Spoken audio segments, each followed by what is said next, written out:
Dito sa Pinas kapag madami kang tato, mayabang masama ang makikita sa iyo. Madumi daw sa balat, ano ba ang natatamo? Iba't iba ang mga kwento, isa lang binabato. Bakit kapag tatuan, magnanakaw na agad? Bakit parang umiiwas mga tao sa labas? Bakit kapag tatuan, kriminal nilalahad? Walang galang at bastos, niyuyurakan ng sagad. Mga tao na saradong di bukas kaisipan, walang balak magpatalo pag ikay hinusgahan. Nagkakakaso ka nga sa kanila nang di mo nga alam. Nakakapasong salita, mga perpektong iilan.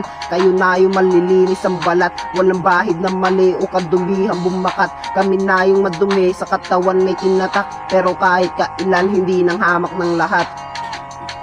Oo, may tattoo ako pero di ako masama. Oo, may tattoo ako pero di ako masama. Oo, may tattoo ako pero di ako masama. Oo, may tattoo ako pero di ako masama. Oo, may tattoo ako pero di ako masama. Oo, may tattoo ako pero di ako masama.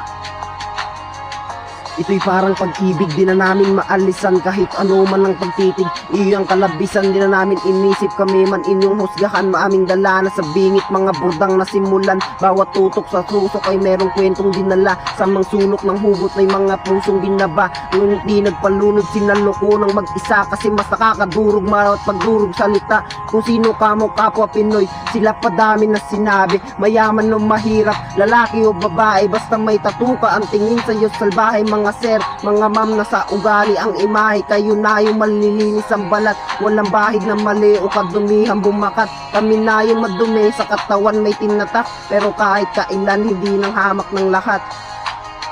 Oo, may tattoo ako pero di ako masama. Oo, may tattoo ako pero di ako masama. Oo, may tattoo ako pero di ako masama. Oo, may tattoo ako pero di ako masama.